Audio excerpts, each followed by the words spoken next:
Welcome to Stuff You Missed in History Class, a production of iHeartRadio's How Stuff Works.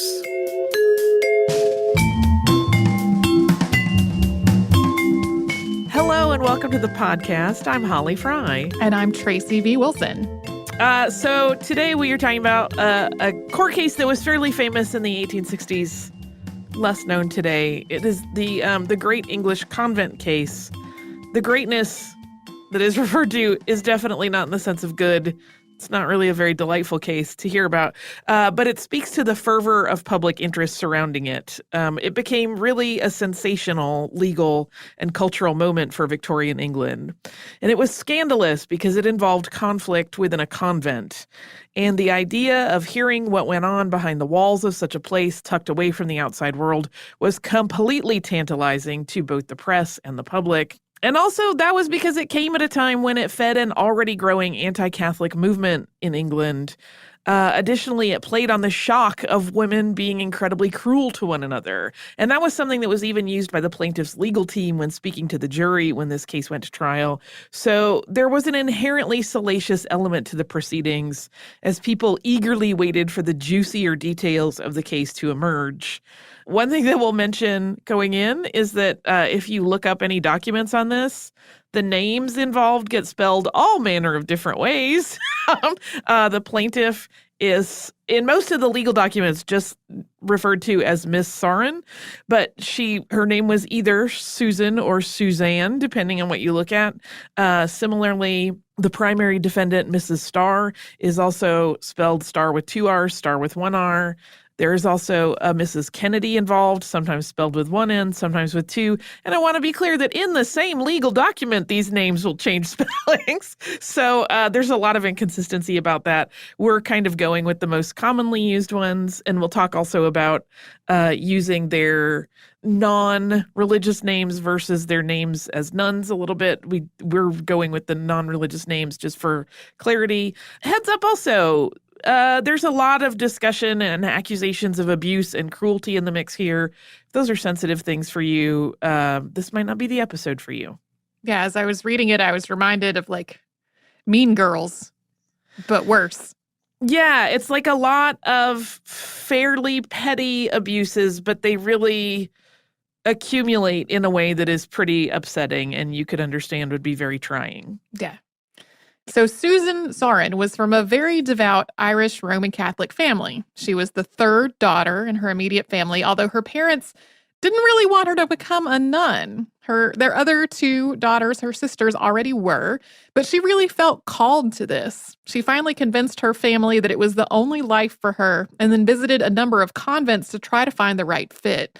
In 1851, she became a candidate in a Dublin, Ireland Sisters of Mercy convent, and then she went from candidate to novice on August 5th, 1851, taking the name Sister Mary Scholastica Joseph, and taking her vows of poverty, chastity, and obedience, as well as service to the poor, the sick, and the ignorant. And during the time that Saurin joined the convent, so did 2 other women, not at the exact same time, but all within a few months of one another.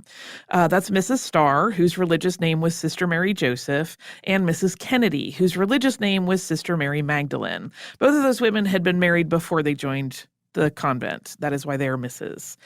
For the purposes of simplicity, we are going to stick to using legal names rather than their religious names, as that is what's primarily used in all of the accounts of the court case, which is really what we're focusing on today. So by Saurin's own account, these 3 sisters were very close. She would later testify, quote, "We were all 3 thrown very much into each other's society. I became very intimate with Mrs. Starr and attached to her, and she to me. We were associated in the work of education. I was equally attached to Mrs. Kennedy." And I should point out, too, that even in different publications of these accounts, this was part of her testimony at trial. Some of that phrasing will shift a little bit because basically the court stenographers were taking shorthand and then writing things out longhand afterwards. And so sometimes the sentence structure is a little different. If you ever see another version of this, anything that we're quoting today, you might see slight variations in how a sentence is worded. Just FYI. And after a time, Mrs. Starr was appointed Mother Superior of a convent in Yorkshire, England. And at that time, this is sometime around 1855 or 1856, Mrs. Starr asked Saurin to join her at this new convent, which Susan Saurin and her family agreed to, with the understanding that if she was unhappy there in England, she could return to her old convent in Dublin. So initially things seemed to go well, but then in 1865, Miss Saurin was expelled from her community and absolved of all of her vows, and this was against her will. 4 years later, in February 1869, Miss Susan Saurin filed suit against the Mother Superior of Sisters of Mercy, Mrs. Starr, and her assistant, Mrs. Kennedy, who was the convent's sister in authority.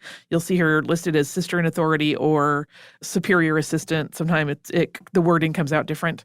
Saurin accused Starr of abuse and of conspiring with her colleagues to force Miss Saurin to leave the convent.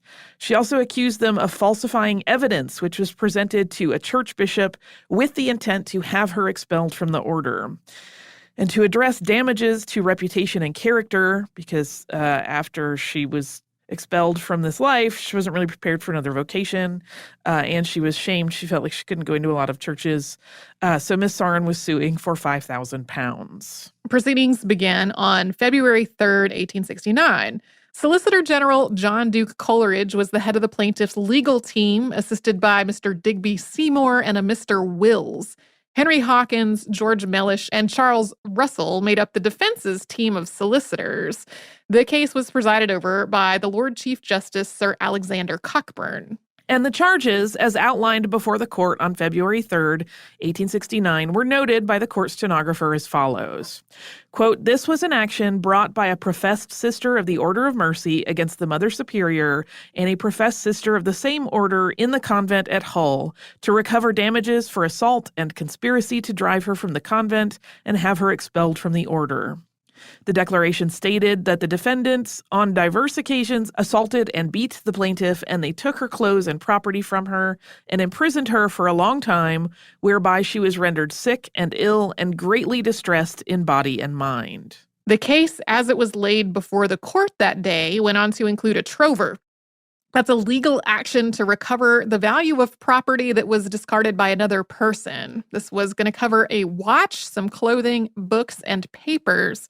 The accusation on the part of the plaintiff went on to state that Miss Saurin was legally entitled to the basic necessities of life, including food, clothing, and shelter, as well as the right to attend services in the Roman Catholic Church as a member of the order, and that the defendants had deprived her of these rights. Saurin also charged Starr with libel, saying that the Mother Superior told Dr. Robert Cornthwaite, the Bishop of Beverley, that Saurin had complained about her boots, clothing, and food, was late in her work, ate during hours where doing so was prohibited, spoke privately with a priest, was contradictory and disobedient, and had illicit conversations with outsiders.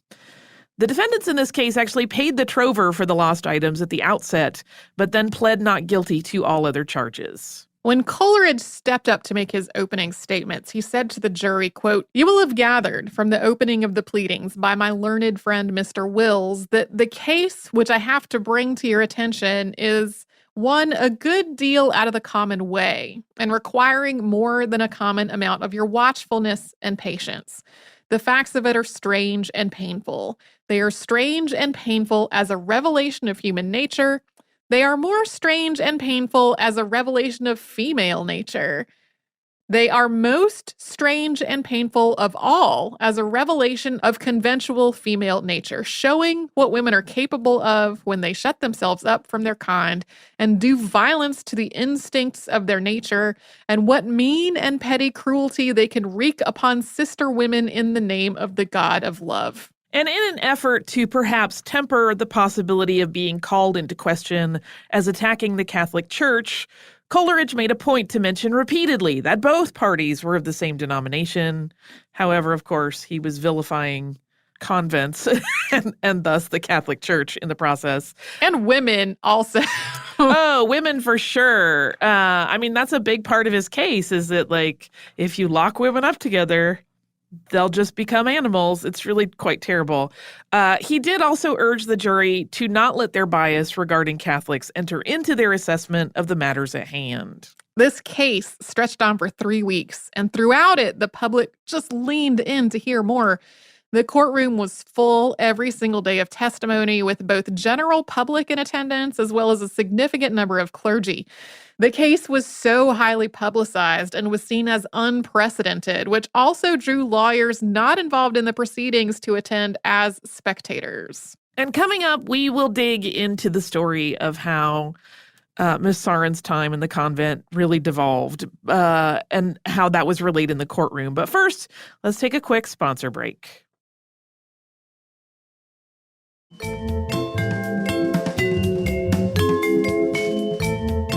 There was a sketch made for Vanity Fair at the time of the trial of Mrs. Starr, the Mother Superior, by the artist Carlo Pellegrini. I would actually love to do an episode on him at some point. He signed his work Ape. That was his sketch name. And it looks almost like it could be the work of previous podcast subject Charles Addams, as it is rather cartoonish and the style feels very similar. In it, Starr looks both pious and guilty at the same time. Her hands are clasped on the ledge in front of her, but she is looking to the side with an expression that characterizes her as really sort of sinister or sneaky. The plaintiff's lawyers relayed the early history of Saren's time as a nun, and that she had a years-long relationship with Starr without any apparent trouble. Things just changed abruptly in 1861. At the time, Starr started questioning Saren about what she had discussed with her priest during confession. It doesn't seem unreasonable to me that she wouldn't want to talk about that. And she took this line of questioning as an insult, and she refused to answer. In her testimony, Saren stated, quote, "I thought it would be a breach of honor and contrary to every regulation." And she continued to refuse to share this information despite being asked repeatedly about it. And from that point, things really turned unpleasant very quickly. Yeah, we'll talk about it in a little while that Mrs. Starr never is very clear in her testimony that she wasn't saying that she thought anything untoward was happening between the two of them, but she just felt uneasy about it. And that's actually the caption of that sketch we just talked about, was that it's something along the lines of she had an uneasy feeling. And she alleged that she asked all of the other sisters about their confessions and that they always shared them with her, which becomes a strange whole other thing. She was apparently a very controlling woman. The case against Mrs. Starr and her colleague and how they punished Miss Saren quickly assembled into a picture of great cruelty. And I do want to point out, we will continue to talk a lot as well in this episode about the bias against the Catholic Church during this time. The plaintiff's legal team was very clearly playing on this, so much so that there were even times when the magistrate would break in and be like, "I think you're over-dramatizing this or mischaracterizing this." So they really are trying to paint these two women as just super villains. But over the course of Saren's life with Starr as her Mother Superior, after this incident began where she would not tell her confession, the plaintiff claimed that she was treated far more cruelly than any of the other sisters in the convent. She was given more and more difficult chores than others. This was on top of the fact that it is already mentioned in a lot of letters establishing before any of this happened, that she was not a physically strong person to begin with. And then the punishments for her various infractions, as determined by Mrs. Starr, basically she would say, "You are a liar. There was no recourse or way to discuss or disprove that." So her punishments that she got for any of these were incredibly harsh. So some of the things that Miss Saren reported. Her portions were reduced as a punishment when the Mother Superior accused her of sneaking or stealing food. The food she was fed tasted off and might have been rancid. She was given foods that she was known to dislike, particularly mutton, every single day. When it was determined that she wasn't cleaning to the standards of the Mother Superior, she was made to pin a dirty duster onto her head and wear it at meals and during time in the community room. That's one of the things that the magistrate and the solicitor general have a big back and forth about, was this a dirty duster? Had it been used on something wet? Was it extra disgusting? And they have a big discussion about it in the court proceedings, if you ever want to go read them. It's basically two men bickering over just how dirty a duster was. The boots that were given to Miss Saren for her use had holes in them, and if she complained about this, she was deemed to be disobedient, according to her testimony. Her room was watched at all hours, and a thread was placed on the doorknob so that she couldn't leave without detection. This is also written up in a couple of different ways. One was that there was essentially a thing on her doorknob that she couldn't turn the doorknob without it falling. There is another that suggests later on, when things really go quite poorly, that there was actually a string tied from her doorknob to the bedpost of another sister so that if she opened the door, that person would get up and know that they needed to follow her around. Mrs. Starr would simultaneously write to the bishop that something had to be done to get this insolent and problematic Miss Sarin out of the convent, while also writing letters at the same time to her family saying that she could not leave. Yeah, and that's well documented. That's not just an accusation. Those letters existed and were brought up during the case, that she was writing over and over, we have to do something to get rid of this woman. In the meantime, her parents were writing and saying, can we please have her back in Dublin? And her going, oh, there's no way she could possibly go back. Similarly, Mrs. Starr used her influence to smear Miss Sarin's reputation within the church to other convents that she might have moved to, and effectively ensured that way that she was not approved for transfer there. And then she would use those failures of those appointments that didn't come through as evidence against her character. In the 4 years between 1861 and 1865, all of this conflict played out and more, with Sarin never living up to Starr's expectations and always being punished. During that time, Susan Sarin's mother tried to advocate on her daughter's behalf. She wrote to church officials that the Archbishop in Dublin had approved a return to her old convent, but Mrs. Starr refused, saying that once she moved to England, Miss Sarin was no longer under the jurisdiction of Dublin church officials. Even when word of Sarin's father being gravely ill was sent on to the convent, Mrs. Starr did not relay that information to his daughter. Yeah, again, that's all stuff that is substantiated in kind of the letter record that was brought up during the case. And at one point, Miss Sarin wrote to her uncle, who was also a priest, and she mentioned to him that Mother Superior had said that she was frustrated with her mother's letters and that there had also been some miscommunication or confusion about some of her behavior at the convent. And Susan Sarin framed all of this in a fairly positive way. She kind of sets it up I know the Mother Superior doesn't mean to make these mistakes kind of thing.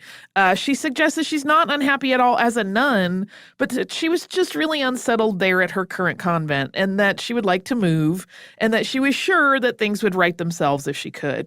That letter never made it out of the convent, though. Starr kept it from being sent and wrote her own letter to Sarin's uncle, who was the Reverend T. Matthews. She urged him to find another appointment for Miss Sarin and told him that she had committed, quote, the most grave offenses, stating, quote, I fear we shall be obliged to seek to have her released from the obligation of her vows, which are no longer to her an occasion of merit, but an occasion of sin. And the Reverend Matthews wrote back that he knew he couldn't prejudge the situation, but that this all seemed really, really odd to him, since his niece had been such an exemplary nun throughout her time since she took her vows, and so much so that Mother Superior had in fact asked her to move to England along with herself. And he suggested that if they would just wait until after the busy season, once Easter was past, then they could talk about doing something, and then he would have time to travel to England and investigate the matter himself.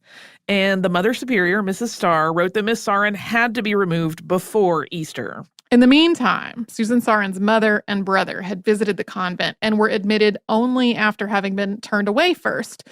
They had a brief visit in which Miss Sarin assured them that everything was well, although she was weeping and she was clearly in distress. Not long after that visit, Sarin wrote to the bishop and got a reply. Those 2 letters weren't available at the time of the trial, though.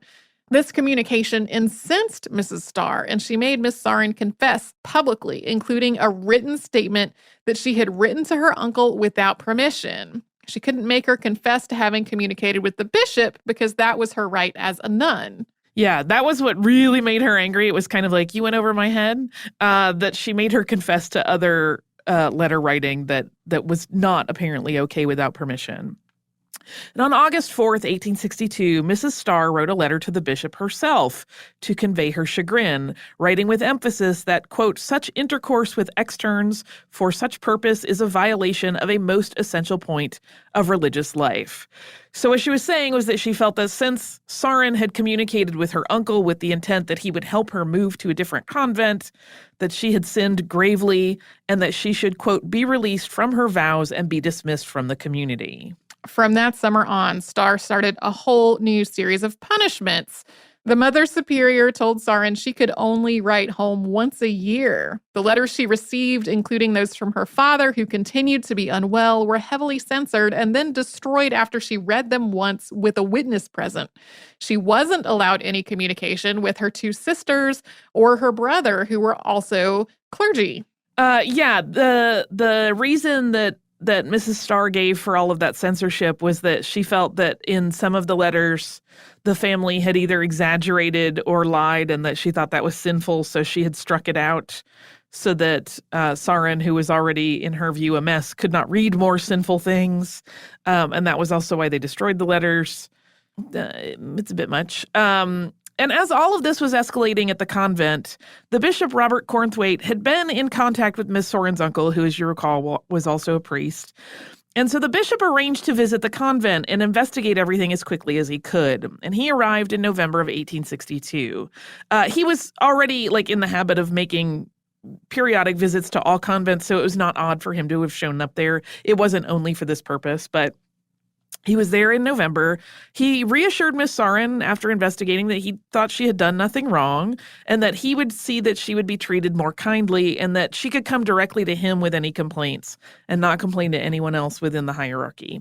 But after he left, matters continued exactly as they had before, except they actually got worse. Starr created a whole new list of rules that Sarin had to live by. She wasn't allowed to speak with anyone outside the convent. If a visitor came and addressed a question to her, she was required to motion them to someone else. She had to submit a written record of her faults every month, and her workload was increased. When her brother died rather suddenly, they kept the news from her for months. She was told long after the fact and then was forbidden from taking any time to grieve. And all of this seemed to really take a toll significantly on Miss Sarin's mental state.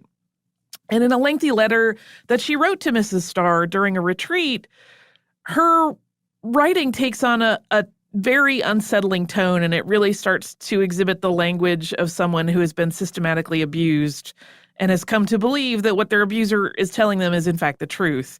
There is one particular passage in which she describes what to most ears would sound like an exceedingly minor transgression of folding up a letter that she had been writing before a senior sister had instructed her to do so.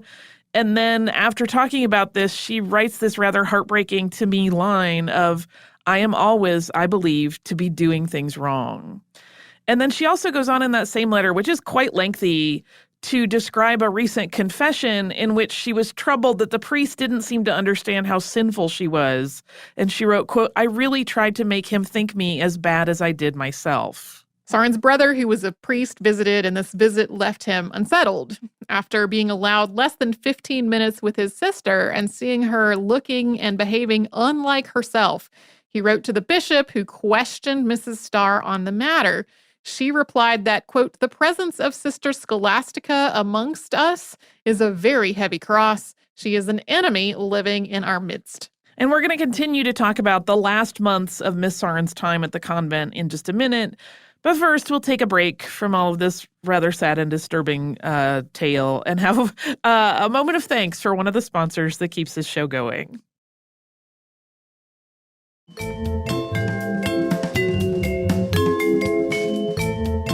In April of 1865, Mrs. Starr began a campaign with the bishop regarding the, quote, problem of Miss Sarin.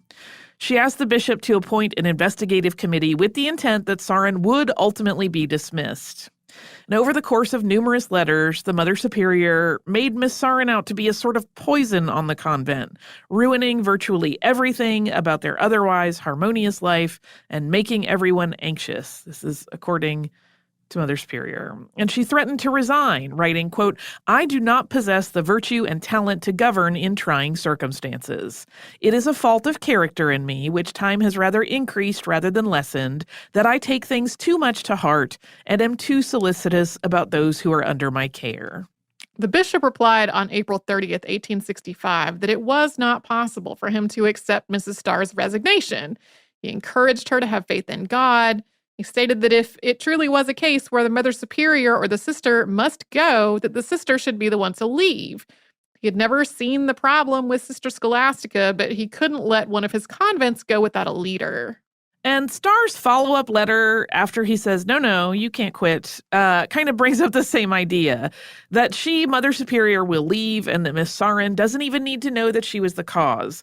And that all sounds sort of benevolent, but then the language quickly shifts to outlining the many alleged sins that the younger nun has committed, many of them really, really minor infractions. But then in particular, she starts accusing Miss Sarin of theft. And while no one has ever caught her, because apparently she was so sly, several different people did suspect her, which Mrs. Starr sort of holds up in the letter as nearly as good as real evidence.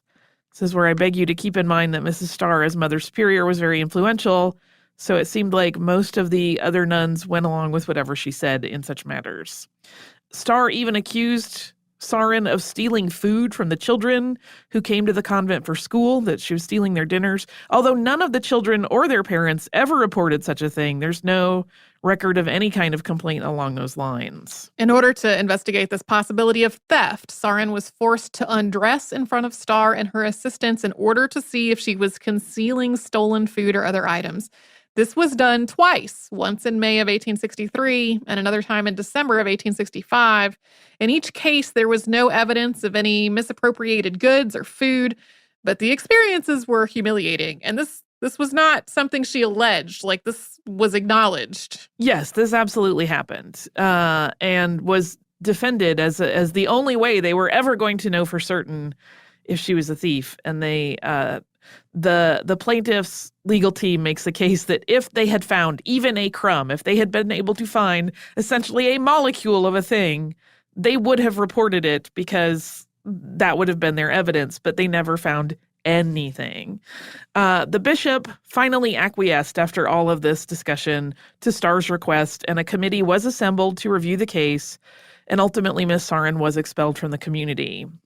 The evidence in the matter was given to the bishop, but Miss Sarin and her uncle, who represented her before the committee, were not given access to any of it, and it was unclear even what the many crimes that she was accused of were. They did not have a list of what she was being accused of to work from or defend against. It was really, in the words of her uncle, I think he called it something like a travesty.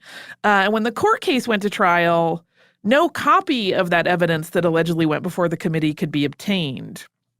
And the offenses that were allegedly addressed in that missing evidence didn't even have anything to do with the alleged theft, which had actually been the issue that finally drove the bishop to action. According to the Solicitor General who was representing Starr in her legal battle, these were the same sorts of petty charges that Starr had been trotting out for some time.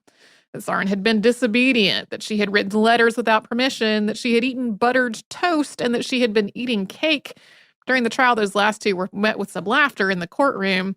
4/5 of the bishop's committee had to vote in favor of the nun's innocence per the terms of the church's committee assignment. That didn't happen, though, and she was expelled. Miss Sarin was unwilling to leave the convent, though. While she had been unhappy with her treatment there, she did not want to leave what she believed was her calling. And to drive her out, Mrs. Starr confined her to her room. Her fire was taken away. This was in winter. She could not have soap or water. She was only given leftover food from the plates of other sisters after meals were concluded. And when she refused to change from her religious garments to regular clothes, she was eventually stripped of her habit while she slept, so she had no choice but to change into the provided civilian wear. And finally, after this dragging on for some time, Susan Sarin had had enough. She became quite ill, and her spirit was broken, and so she wrote to her brother, who immediately came to take her away from the convent. During the testimony, Sarin's uncle, Father Matthews, testified that while things had started out fine at the convent in England, over the years that Sarin was there, He went from being welcomed and well-received to being kept away from her or only allowed to see her in very brief visits. He also described his niece slowly changing and felt that things were not right with her. And when the bishop was on the stand, he recalled that after his visit in which he reassured Miss Sarin that Mrs. Starr had cried when he left because she was unhappy with what he had said to her. He said, quote, "I did not like to tell them, Mrs. Starr and Mrs. Kennedy, my feelings, and I left them very dissatisfied, and certainly Mrs. Starr cried." The Solicitor General also pointed out that Starr contradicted herself in her testimony. For example, she mentioned that after the bishop's visit, she wrote, quote, "The issue of the visitation gave her and her supporters an immense triumph over us, of which they show their full appreciation whenever they have an opportunity." But then under questioning, it turned out that she couldn't come up with any such supporters. She'd initially said that she meant Sarin's family, but they hadn't been allowed to visit often, if at all. And even when they did see Miss Sarin, it was briefly. They usually didn't see the Mother Superior. Yeah, he was basically like, when exactly did anybody lord this over you? Because these people weren't even around when you said they were. And there were a lot of instances like that where her sort of double dealings where she was writing simultaneous letters saying very different things were coming up. And she did not do particularly spectacularly under questioning. There were a lot of I don't knows in the mix. Mrs. Starr was actually found also to have destroyed some of the papers that were germane to this court case. She said that she did so because she had felt that the matters in them were settled, but some of them were destroyed after Miss Sarin began legal action, which of course is not something you're supposed to do. Mr. Coleridge, the Solicitor General, noted that while both Mrs. Starr and Mrs. Kennedy were quick to say that one of Miss Sarin's sins was pointing out the flaws of others, that they were both awfully quick to belt out a litany of the transgressions that they felt that she had committed. Through the witnesses that they called, the defense tried to build a case against Miss Sarin's character. They claimed that she liked possessions and things like clothes. They also said that she liked to walk around the convent at night, which was both odd behavior and something they didn't want her to do. She wasn't enthusiastic about teaching children, and she was said to sneak food outside of allowed meal times. Her writing to family members using language such as "my dearest uncle" was considered excessive and overly affectionate. In short, she was not, per the defense, upholding her vows. And of course, there was also this hope for some of the spectators that as the defense started to characterize Sarin as a very poor nun, that there might be something truly salacious revealed in the midst of all of the testimony. And at one point, it did come up that Miss Sarin became, quote, excited when a certain priest would visit the convent. This, of course, immediately got people thinking there was some sort of sexual relationship. That idea was pretty quickly dismissed, even by Mrs. Starr. But still, the rumor mill kind of ran with that one. It's clear from some of the response to things that came up in this trial that there was a degree of humor that the Solicitor General and some of the assembled crowd found in the rules of the convent. And to counter that, a big part of the defense's case was trying to convey that while some of the rules of religious life seemed petty or silly to outsiders, they were a vital part of a larger devotion. So being obedient to the Mother Superior, they argued, was part of the vows that Sarin had taken and a life she had agreed to freely. On February 24th, the Solicitor General made his closing speech. In it, he stated how big this case really was to the welfare of Miss Sarin, saying, quote, "It is my duty to tell you now that this is in truth and fact an issue of her social life and death.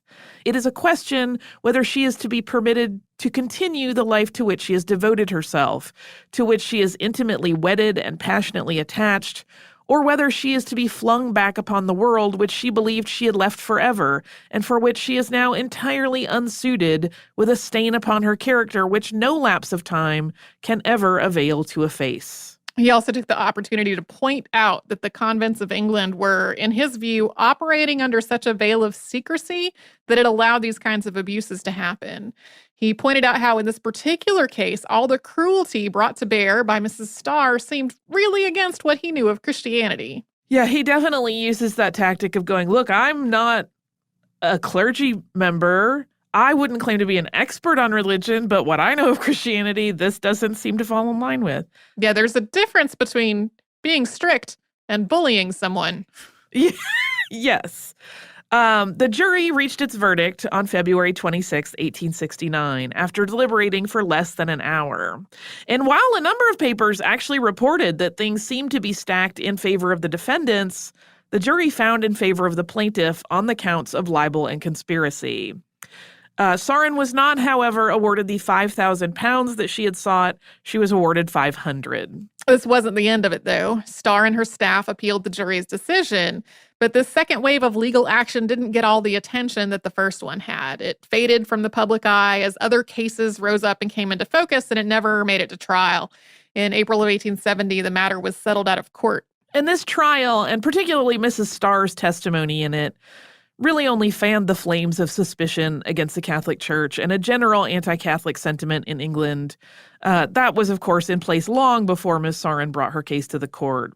Even before the trial began, like leading up to it, newspapers were running editorials suggesting that girls and young women who might be considering entering a convent should consider such a move very carefully, given the possible situations that the Sarin versus Starr case illuminated. Yeah, you and I had a conversation before we came into the studio about how Starr's response to a lot of these allegations was sort of like, yeah, that's how we do it in a convent. Not whether there was a problem or a bad way to behave. Yeah, I mean, she really didn't deny most of the charges. In some cases, she tried to say, no, that's framed for maximum dramatic effect and to make us look bad. Yes, we took her food away, but you have to understand that was a punishment that we felt fit the crime of complaining about her food or their belief, even though they never found evidence that she was stealing food. So it's a little bit weird. Like we said, there was not really a lot of, oh, that didn't happen. More a matter of, well, it didn't happen quite like that. And if it did, it wasn't that bad. That's how we do it. In a preface written by James Grant, Esquire, to accompany the publication of the trial account shortly after it was concluded, he wrote, quote, "The whole country has been astounded by the evidence which has been brought forward in the course of this remarkable trial of the real character of Roman Catholicism. The outer world now see popery with a clearness of vision with which they never saw it before, and the sight will not, I feel assured, render it more attractive in the eyes of those whose mental perceptions are not obscured. They must, on the contrary, be appalled as well as amazed by the hideousness of the features which popery presents as exhibited within the last few weeks in Westminster Hall." Yeah, he also was trying to make a case that there should be some sort of oversight put in place where convents were regularly inspected and toured by people outside the church. I mean, he makes very clear in that preface that he is anti-popery, so sure. Know that. The story of the Great Convent case persisted for decades after it was over, though, as the juicier details were recounted over and over and sometimes bent and dramatized a bit. Even into the early 1890s, there were still penny press versions of this trial being printed, and the covers would feature things like two nuns whipping a partially undressed third nun. Obviously, there was a significant degree of bias against the convent and the Catholic Church from the outset in this case. Although the Solicitor General urged the jury to disregard such personal bias, it's almost impossible to imagine that there was none. Yeah, it's not like, I mean, I'm sure they all intended well, but I'm also sure that in the backs of their minds, many of them were like, There was also a point made by Mrs. Starr at one point that, of course, Miss Sarin wanted to make this a legal matter and try it before a Protestant jury that would have anti-Catholic bias rather than go through the church's channels of review, which she felt would obviously find in favor of her Mother Superior. It is also difficult to truly separate the bias that we've been talking about from many of the accounts of the trial that we have. So while the court reporter's account is theoretically unbiased and the barristers in the case all appeared, at least on the surface, to strive to act outside of any such cultural or religious bias, they too probably were motivated on some level by it, or in the case of the plaintiff's representation, to be carefully playing on the jury's inherent bias, even while saying do not be biased. Moreover, one of the reasons that this case was published so frequently in England following its conclusion was this desire to warn young women away from a life in the clergy. So if Sarin was able to return to her life's calling in another convent after this case was finally settled, there are no records of that we can find. Yeah, I didn't churn any up. And she, she kind of vanishes from the public record after that. It's entirely possible she went and lived with family from that point on, and that was the remainder of her life, because it doesn't seem like she was really going to be able to like suddenly take on a career. Right. Or be married. Yeah, I mean, this was what she wanted forever. And one of the things that comes up in the trial is that the greatest heartbreak, and to her, one of the most painful things about being expelled, is that they took her ring from her, which is, like the symbol of her being married to the church and a bride of Christ. And that was like the biggest heartache that she endured amongst all of these other things, was that they were saying, no, that thing that you said you are, you're not. Yeah. Which was incredibly painful for her. One of the things that I think would have been really difficult at the time, even for people who were trying to really put their own biases aside, like there weren't that many other situations where a group of people would be living by themselves together. By themselves is not like isolated from the rest of the society, in a group for their whole lives. Like there wasn't a lot of comparison to another similar situation where you might also see instances of abuses and bullying. So it probably appeared to people as though this was unique to Catholicism or unique to convents, when really there just weren't exactly comparable situations. Yeah, I mean, I wish I could take those people forward in time and show them like any internet interest group and watch how it implodes and similar. Clearly not the same level of stuff, but it certainly happens. I keep being reminded throughout this of just being bullied by classmates in middle school. Like it felt like that level of pettiness and oh yeah, there's a Mean Girls element to it. Yeah. And really when you think it all started because she wouldn't tell this woman what she had confessed to her priest, it gets you realize how petty the seed is that leads to so much pain. Yeah. And also, I mean, for the Mother Superior, it wasn't like, I'm sure she wasn't like, yay, this will drag out for years in letters in court. But she couldn't get over that like anger at having not been told this thing. Yeah. And probably she didn't even recognize that was the catalyst anymore. Don't be like that, people. Yeah. Is our life lesson. Be kind to one another. That's easy to say, I know. I have such much more pleasant and delightful and colorful listener mail. Oh, good. This comes from our listener, Colleen, who writes, Dear Holly and Tracy, thank you so much for the wonderful show. I work for a publisher that produces materials for K-12 classrooms, and I am currently working on a series of primary source libraries for middle and high school students. I needed one more document for World War I, and it was the episode A Brief History of Donuts that gave me the idea to use a photograph of a donut lassie. It's one story that the kids won't miss in history class. Enclosed are a couple of sticker packs I developed for work. I hope you will get a kick out of them. Sorry, not sorry for all the terrible puns. Thank you again for all that you do. You're a constant source of inspiration and education, Colleen. Colleen, this is so sweet. And now I can tell Tracy, before we started recording, I was looking at these stickers, which are adorable. Ooh. And I started cackling to myself like I had lost my wits. And it's because one of them, I don't normally love puns, but these are very clever. And the one that I love, it's sort of like an encouragement sticker. And it's got a picture of Henry VIII wearing some groovy 80s style slat sunglasses.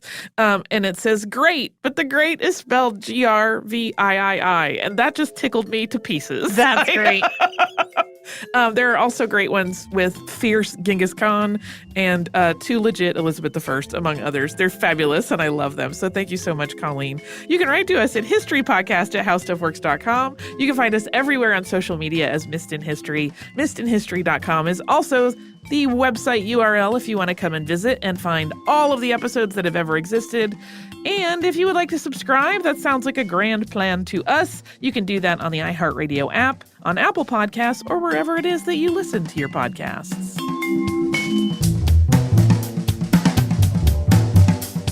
Stuff You Missed in History Class is a production of iHeartRadio's How Stuff Works. For more podcasts from iHeartRadio, visit the iHeartRadio app, Apple Podcasts, or wherever you listen to your favorite shows.